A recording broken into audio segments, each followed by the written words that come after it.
আমার আজকে ভিডিওটি বাংলাদেশ 64 জেলা প্রবাসী ভাইদের জন্য, বিশেষ করে যারা আরব আমিরাতের মধ্যে বসবাস করেন। আপনারা আজকে ভিডিওটি সর্বোচ্চ শেয়ার দিবেন। আপনারা তো সাংবাদিক ইলিয়াস, সাংবাদিক পিনাকির ভিডিওগুলো ভাইরাল করে দিচ্ছেন। বাংলাদেশের রাজনীতি কোনো ভিডিও দেখলেই আপনারা শেয়ার দেন, এমনকি তাদের সাথে সহমত পোষণা করেন।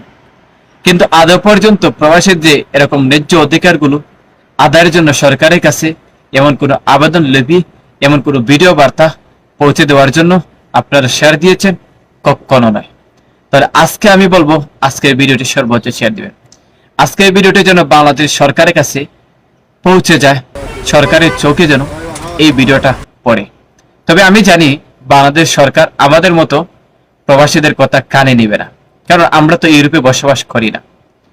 আজকে সৌদি আরব প্রবাসী সহ আরব কান্ট্রির মধ্যে যারা বসবাস করতেছেন, সরকারি সার্ভিস থেকে যেভাবে বঞ্চিত হচ্ছেন, ইউরোপ কান্ট্রিতে যারা বসবাস করেন তারা কিন্তু সরকারি সার্ভিস থেকে এরকম বঞ্চিত হচ্ছেন না।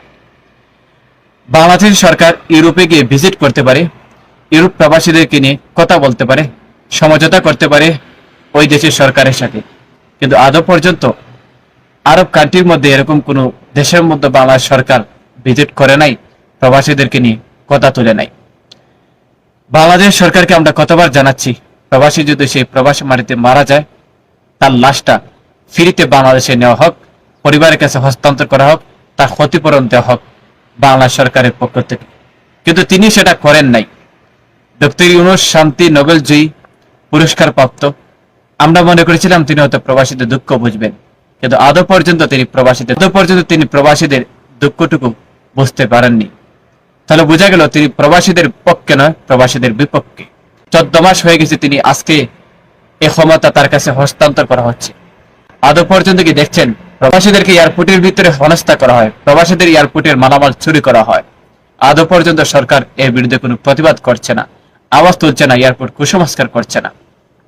তাহলে প্রবাসীরা নিরাপদ কোথায় থেকে আসলো ভাই? এই দূরপ্রবাসে যারা বসবাস করেন, আমরা সবাই একটি আওয়াজ তুলতে পারি, প্রতিবাদ করতে পারি।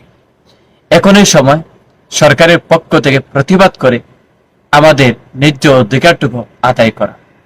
জীবনে অনেক ভিডিও শেয়ার দিয়েছেন, তবে আজকে ভিডিওটি শুধু শেয়ার দিবেন প্রবাসীদের স্বার্থে। প্রবাসীর যে আওয়াজ তুলেছেন ইতিমধ্যে আমরা দেখতে পেরেছি।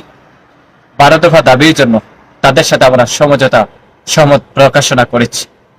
বিশেষ করে প্রবাসীদের যে লাশ বাংলাদেশে ফ্রিতে নিতে হবে, বাংলাদেশের জন্য কোনো ফাস্টফুড করতে গিয়ে দালালদের হাতে প্রতারিত না হতে হয়, ফাস্টফুডের সেবা যেন খুব দ্রুত চালু হয়, একদম ফ্রিতে, এবং অল্প টাকায় যেন প্রত্যেকটা বাংলাদেশ নাগরিক ফাস্টফুড করতে পারে। নাম্বার 3, যদি কোনো প্রবাসী 1 থেকে 10 বছর পর্যন্ত প্রবাসী মাটিতে জীবনযাপন পালন করেন, কমপক্ষে বাংলা সরকারের পক্ষ থেকে একটা ভাতার ব্যবস্থা করে দেওয়া হোক।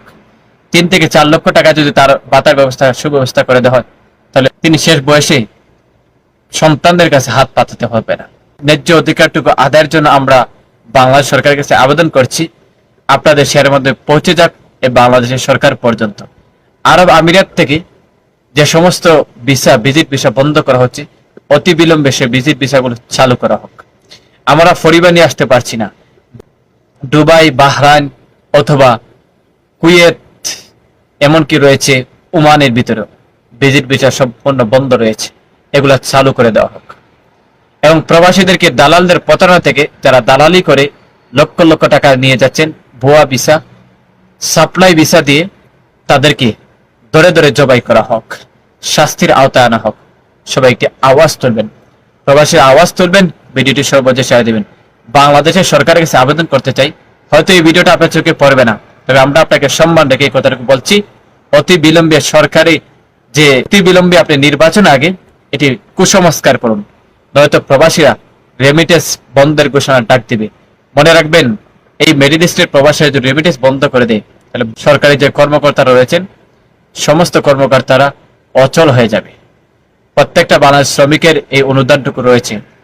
বাংলাদেশ প্রবাসী দূতাবাসের কাছে আবেদন করতে চাই, অতি বিলম্বে যেন তাদেরকে এই সার্ভিস ফ্রিতে দেওয়া হয়।